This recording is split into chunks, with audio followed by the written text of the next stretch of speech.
steadfast God. This week, autumn officially begins. The sun is slipping into the sky a little later these mornings, and the air is slowly turning cooler. Pumpkin is appearing in our coffee and bread and everything. Soon yards will be blanketed in gold and red fallen leaves. At least we hope they will. We've all been witness to the years when the branches clung to the leaves too long and cracked under the weight in the inevitable first ice storm. Perhaps this is the best lesson autumn teaches us, the necessity of letting go. Help us to see clearly what it is time for us to let go of in our own lives. Perhaps it is past resentments or possessions. Perhaps it is our obsessive need for control or our frantic attempts at perfection. Help us to release what might weigh us down so we can be ready for what is next. Amen. Our scripture lesson this morning comes from the Gospel of Luke, chapter 16, verses 1 through 9. Then Jesus said to the disciples, "There was a rich man who had a manager, and charges were brought to him that this man was squandering his property. So he summoned him and said to him, 'What is this that I hear about you? Give me an accounting of your management, because you cannot be my manager any longer.' Then the manager said to himself, 'What will I do now that my master is taking the position away from me? I am not strong enough to dig, and I am ashamed to beg. I have decided what to do so that when I am dismissed as manager, people may welcome me into their homes.' So, summoning his master's debtors one by one, he asked the first, 'How much do you owe my master?' He answered, 100 jugs of olive oil.' He said to him, 'Take your bill, sit down quickly, and make it 50. Then he asked another, 'And how much do you owe?' He replied, 100 containers of wheat.' He said to him, 'Take your bill and make it 80. And his master commended the dishonest manager because he had acted shrewdly. For the children of this age are more shrewd in dealing with their own generation than are the children of light. And I tell you, make friends for yourselves by means of dishonest wealth, so that when it is gone, they may welcome you into the eternal homes.'" Here ends the reading inspired by God. May God grant to us wisdom and courage for interpretation. Most of you know that I do much of my writing at Starbucks. It's like Robin and the Red Cup, just not hippie, vegan, crunchy granola. Not that there's anything wrong with that. Good writing happens in coffee shops. It's just science. It has something to do with being around real people and real noise instead of being locked up in an office. Last week, while I was working on this sermon at said Starbucks, a man came up to me and said, "I see you in here a lot, and you always have multiple books open as you type furiously. What are you working on?"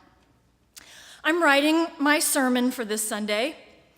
He says, "Oh, I didn't know preachers did research for their sermons." "My congregation has high standards, sir." It was not surprising that the man stopped to ask about what I was working on. This parable, the parable of the dishonest manager, requires more books than it usually does, and they all seemed to start out the same way. This is one of the strangest, most confusing, and most difficult of Jesus' parables. All preachers know that this is code for, "Ha! Good luck!" The opening line is true. It is one of the strangest, most confusing, most difficult of Jesus' parables. There is something not right about this parable. There is something not right about the commentary that follows it. So, we do our research. We use social and historical context to interpret the passage, and we type furiously. New Testament scholar Brandon Scott reminds us that in Galilee at this time, there was a strong push toward commercialization of farming. Small peasant farms were disappearing and being absorbed into large estates, which were overseen by managers. Peasants were either forced off the land or became indentured servants on the large estates. And the managers, they carried out the master's business as the master's agent. The manager is expected to make the master a large profit and is allowed a little honest graft on the side to feather his own nest. Basically, the manager adds on hefty fines and fees to whatever the debtor owes the master, which he pockets for himself. But something has gone amiss and charges are brought. The manager is accused of squandering the master's property. When the manager hears that he will be dismissed, he goes into a panic. He will not draw unemployment, and his job prospects are non-existent. He must do something. So he does what he can to remedy the situation. I have decided what to do so that when I am dismissed as manager, people may welcome me into their homes. His plan to get in good with the master's debtors, he slashes the debts to save himself. We assume that the debtors are very happy with the manager. How could they not be?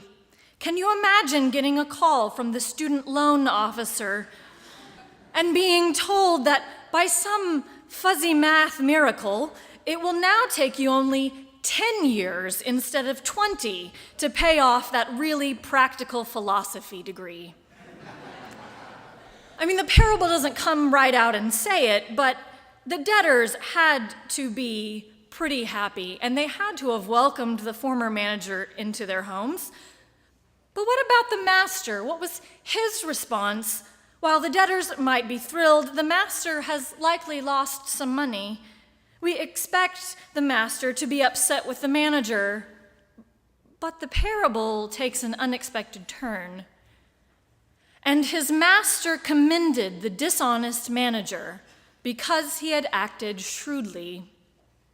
This is the parable's unexpected turn. The dishonest manager is praised for his shady behavior. If you were following along in the Pew Bible, you will notice that what I just read really just gets us to the middle of verse 8. The rest of verse 8 says this: "For the children of this age are more shrewd in dealing with their own generation than are the children of light." And then continuing on to verse 9, "And I tell you, make friends for yourselves by means of dishonest wealth, so that when it is gone, they may welcome you into the eternal home." What is happening? Who is speaking? Is this Jesus? Is this Luke? Either way, what the what? We hear clearly that the master praises the dishonest manager, which is unexpected and strange, but okay, it's a parable. Parables are riddles. Parables are teaching tools, and they never have just one lesson to offer us. The problem, though, is the second half of the verse. It really messes with us because it sounds like Jesus praises the dishonest manager too. "For the children of this age are more shrewd in dealing with their own generation than are the children of light, and I tell you, make friends for yourselves by means of dishonest wealth." What do you mean, Jesus? Are we hearing Jesus commend the dishonest manager and then tell us to model our behavior after the dishonest manager? "And I tell you, make friends for yourselves by means of dishonest wealth, so that when it is gone, they may welcome you into the eternal home."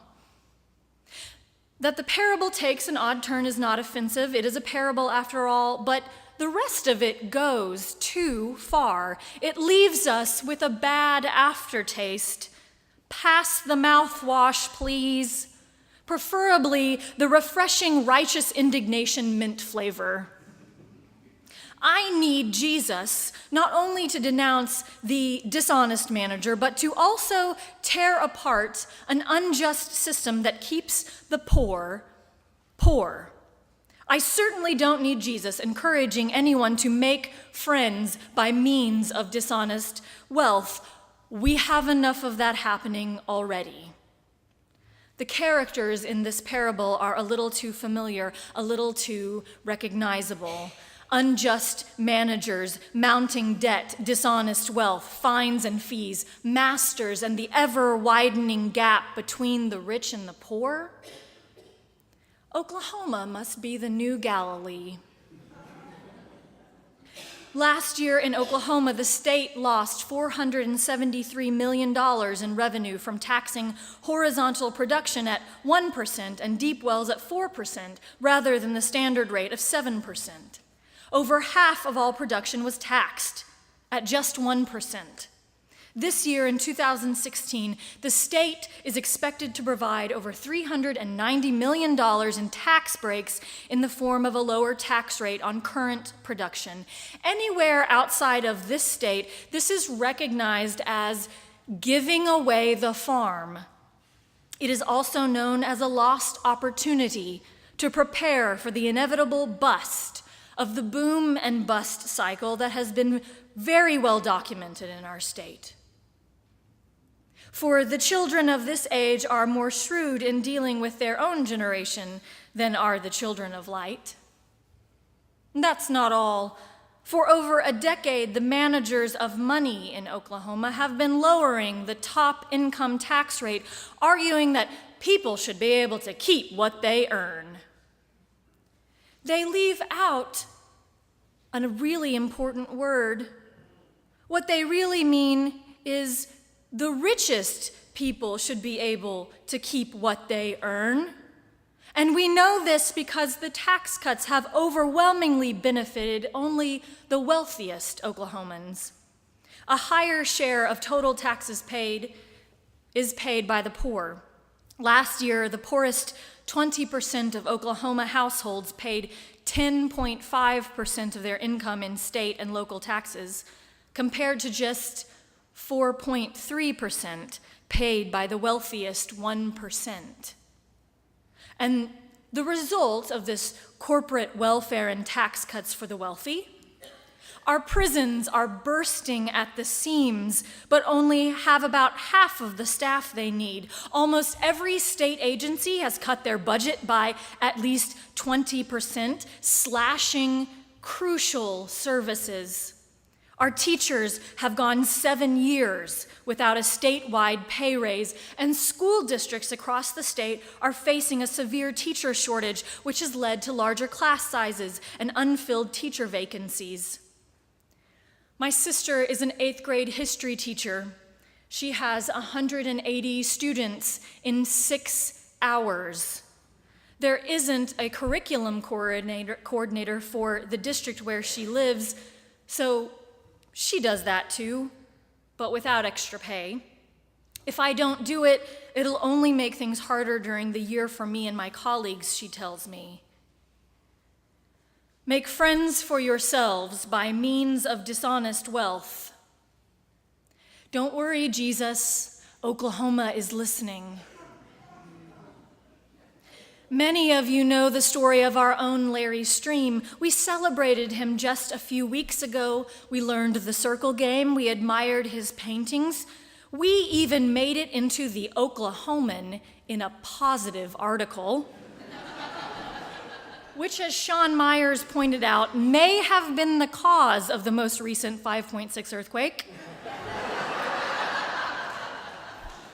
That article focused on celebration, but our own Brian Bruce told the other side of the story in the Journal Record, the side that isn't as sunny and has required court orders, legal counsel, and investigation of a dishonest manager.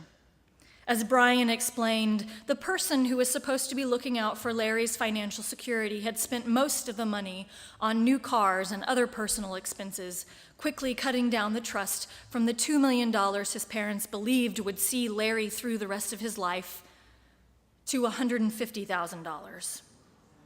The dishonest manager, since that's the story for today and at least one accurate way to describe him, wrote multiple checks to himself and his spouse, made mortgage payments on his own home, and paid taxes from the trust account. This is the most modern retelling of a parable I can imagine. What I can't imagine is that Jesus would follow it up by commending the dishonest manager. It makes me sick to think about the manager receiving kudos for putting Larry at risk.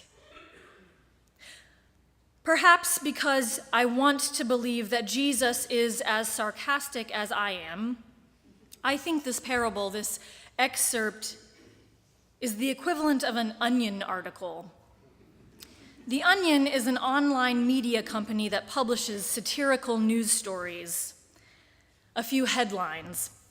Death row inmate saving some of last meal for between execution attempts. Or handmade banner that football team runs through before game is the closest high school comes to supporting the arts. Or newly redesigned HillaryClinton.com allows users to fully customize issues page to suit their own preferences. Perhaps the parable of the dishonest manager was the original Onion article titled Prophet Calls for World Transformation, Advising People to Do Exactly What They've Always Done. Or maybe God Changes Mind, encourages people to think only about themselves. Maybe this is a test to see if we're really listening. Can we hear that there is something not right about this parable? And not just with this parable, but something not right about the way our system is set up. There is something not right about the rich getting richer while the poor get poorer. There is something not right about unjust managers mounting debt, dishonest wealth, fines and fees, masters, and the ever-widening gap between the rich and the poor. Are we listening, Mayflower? Are we listening? And what then are we going to do about it?